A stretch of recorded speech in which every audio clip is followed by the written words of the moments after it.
ശ്രീമദ് വാൽമീകി രാമായണം ബാലകാണ്ഡം സർഗം 73 ശ്ലോകങ്ങൾ 11 മുതൽ 16 കൂടിയത്. 11-ാമത്തെ ശ്ലോകം. വസിഷ്ഠോ ഭഗവാനേത്യ വൈദേഹമിദമബ്രവീത്. വസിഷ്ഠോ ഭഗവാനേത്യ വൈദേഹമിദമബ്രവീത്. വസിഷ്ഠഃ വസിഷ്ഠ മഹർഷി ഭഗവാൻ മഹാതേജസ്സുള്ളവൻ വൈദേഹം വിദേഹരാജാവായ ജനകനെ ഇദം അബ്രവീത് ഇങ്ങനെ പറഞ്ഞു. വസിഷ്ഠ മഹർഷി ജനകരാജാവിനോട് പറഞ്ഞു. 12-ാമത്തെ ശ്ലോകം. രാജാ ദശരഥോ രാജൻ കൃത കൗതുകമംഗളൈഃ പുത്രൈർനരവരശ്രേഷ്ഠഃ ദാതാരമഭികാംക്ഷതേ. രാജാ ദശരഥോ രാജൻ കൃത കൗതുകമംഗളൈഃ പുത്രൈർനരവരശ്രേഷ്ഠഃ ദാതാരമഭികാംക്ഷതേ. രാജാ ദശരഥഃ ദശരഥ മഹാരാജാവ് രാജൻ രാജാവേ കൃത കൗതുകമംഗളൈഹി മംഗളചടങ്ങുകൾ പൂർത്തിയാക്കിയ പുത്രൈഹി പുത്രന്മാരോടുകൂടെ നരവരശ്രേഷ്ഠ രാജാക്കന്മാരിൽ ശ്രേഷ്ഠനായവനെ ദാതാരം കന്യാദാനം ചെയ്യുന്നവനെ അഭികാംക്ഷതേ ആഗ്രഹിക്കുന്നു, അതായത് കാത്തിരിക്കുന്നു. അതായത് വസിഷ്ഠ മഹർഷി ജനകരാജാവിനോട് പറഞ്ഞു, രാജാവേ ദശരഥ മഹാരാജാവ് മംഗള ചടങ്ങുകൾ പൂർത്തിയാക്കിയ പുത്രന്മാരോടുകൂടെ കന്യാദാനം ചെയ്യുന്ന നിങ്ങളെ കാത്തിരിക്കുന്നു. അതായത് വിവാഹത്തിന് ആവശ്യമായ എല്ലാ ചടങ്ങുകളും പൂർത്തിയായതിനാൽ ദശരഥനും പുത്രന്മാരും ഇപ്പോൾ വിവാഹം നടക്കാൻ ജനകനെ പ്രതീക്ഷിച്ചിരിക്കുന്നു. വിവാഹമുഹൂർത്തം സജ്ജമായതായിട്ട് വസിഷ്ഠൻ ജനകനെ ഓർമ്മിപ്പിക്കുന്നു. അടുത്ത ശ്ലോകം. ദാതൃ പ്രതിഗൃഹീതൃഭ്യാം സർവാർത്ഥാഃ പ്രഭവന്തി ഹി സ്വധർമ്മം പ്രതിപദ്യസ്വ കൃത്വാ വൈവാഹ്യമുത്തമം. ദാതൃ പ്രതിഗൃഹീതൃഭ്യാം സർവാർത്ഥാഃ പ്രഭവന്തി ഹി സ്വധർമ്മം പ്രതിപദ്യസ്വ കൃത്വാ വൈവാഹ്യമുത്തമം. ദാതൃ ദാനം ചെയ്യുന്നവൻ, അതായത് കന്യാദാതാവ്, പ്രതിഗൃഹീതൃഭ്യാം സ്വീകരിക്കുന്നവൻ, സർവാർത്ഥാഃ എല്ലാ ശുഭഫലങ്ങളും, പ്രഭവന്തി ഉദിക്കുന്നു, അതായത് ലഭിക്കുന്നു, ഹി തീർച്ചയായും, സ്വധർമ്മം സ്വന്തം ധർമ്മം, പ്രതിപദ്യസ്വ അനുഷ്ഠിക്കൂ, കൃത്വ ചെയ്തു, വൈവാഹ്യം ഉത്തമം ഉത്തമമായ വിവാഹകർമ്മം, അതായത് കന്യാദാനം ചെയ്യുന്നവനും സ്വീകരിക്കുന്നവനും ചേർന്നാണ് എല്ലാ ശുഭഫലങ്ങളും ഉണ്ടാകുന്നത്. അതിനാൽ താങ്കളുടെ ധർമ്മമായ ഈ ഉത്തമ വിവാഹകർമ്മം അനുഷ്ഠിക്കൂ. വിവാഹം ഇരു കുടുംബങ്ങളുടെയും ധർമ്മകർമ്മമാണ്. അതിലൂടെ ശുഭഫലങ്ങൾ ഉണ്ടാകും. വിവാഹം ഒരു വിശുദ്ധ ധാർമ്മിക കർമ്മമാണെന്ന് വസിഷ്ഠൻ വ്യക്തമാക്കുന്നു. അടുത്ത ശ്ലോകം. ഇത്യുക്തഃ പരമോദാരഃ വസിഷ്ഠേന മഹാത്മനാ പ്രത്യുവാച മഹാതേജാഃ വാക്യം പരമധർമ്മവിദ്. ഇത്യുക്തഃ പരമോദാരഃ വസിഷ്ഠേന മഹാത്മനാ പ്രത്യുവാച മഹാതേജാഃ വാക്യം പരമധർമ്മവിദ്.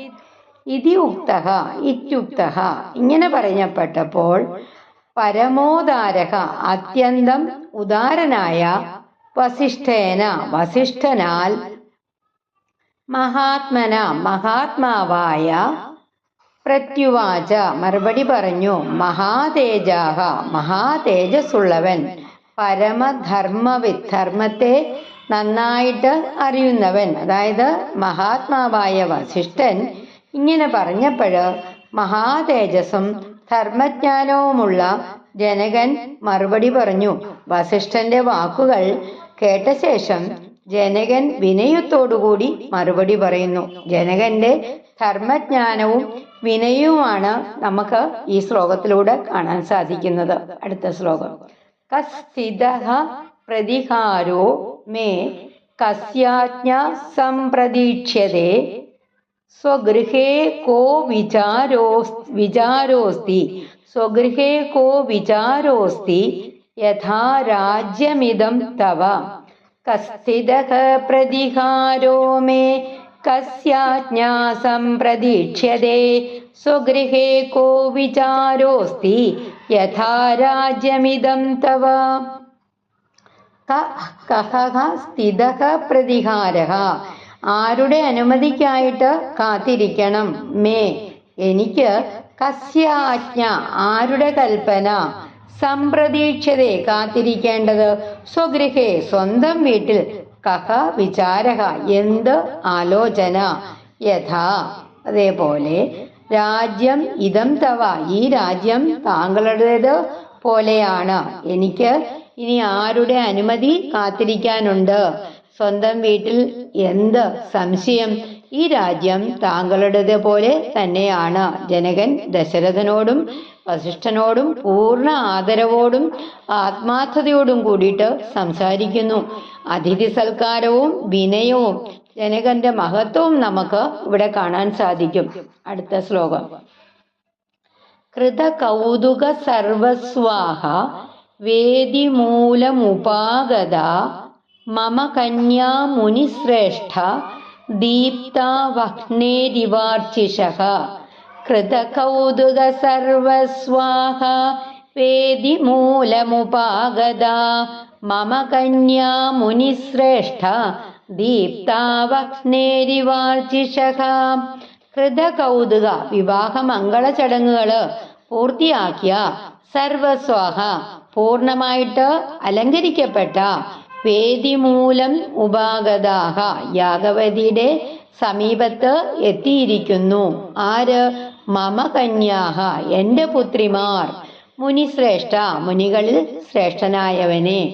ദീപ്താഹ, പ്രകാശമാനരായ.